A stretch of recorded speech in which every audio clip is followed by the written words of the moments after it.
Hi guys! So today I am actually going to be doing my top books of 2012. Sorry that I am putting up this video late compared to the rest of you, but I just did not have time to film this video until today, so I apologize for that. Other than that, that's all I have to say, so I'm going to tell you which books are my top of 2012. I'm going to tell you right now, I do not have 12 books like the rest of you because most of the books that I read, I enjoyed pretty much all of them, so I narrowed it down to 5 that really stood out to me, ones that I liked that I wasn't expecting to, or ones that really blew me away that I read this year. So I'm going to start with the books that I read early on in the year, and then I'll move on to the ones that I read later in the year. So the first book that I have to show you is The Reckoning by Kelly Armstrong. This is the 3rd book of a series, and this is the Darkest Powers series. And this is young adult fiction, and it's paranormal genre, and I really enjoyed this. This is my favorite book out of this series. There is also the sister series, which is the Darkness Rising, I believe.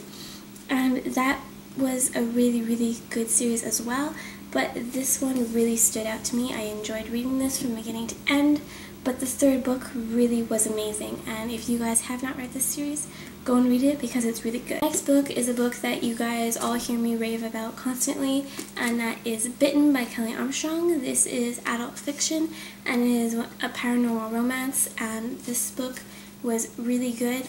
The romance doesn't overtake the book.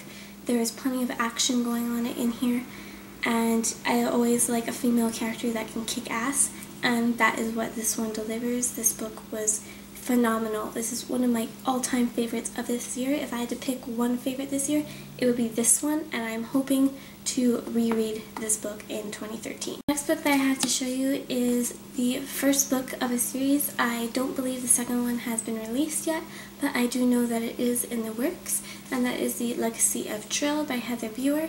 This book was really great. I was not expecting it to be as good as it was. I bought this book simply because of the cover, because I thought it was really beautiful and well done, and the story was original. This story you don't hear much about. This kind of a story, it's not typical to other YA genre fiction books. This story is very different, which is what I really enjoyed about this. And the love triangle was really great. I liked both guys, so it was really hard to choose between them.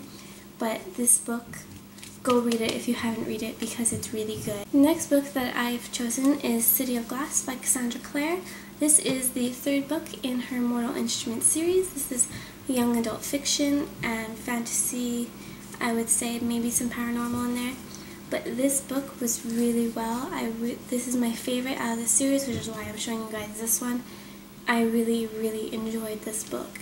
Cassandra Clare's writing is fantastic, so if you guys have not even read City of Bones, her 1st book, go and read it, guys, because it is so good. You will not regret reading this series. It's amazing. I'm so glad I discovered Cassandra Clare this year, and I think if I hadn't been on BookTube, I would have never known about her books, so I have to thank you guys for that because these books are so good. And finally, the last book that I have for you guys is another Cassandra Clare, and this is her sister series to the Mortal Instruments. This is her Infernal Devices series. This is the Clockwork Prince, the 2nd book in the series, and this book, I love it. I could like kiss this book. I love it so much.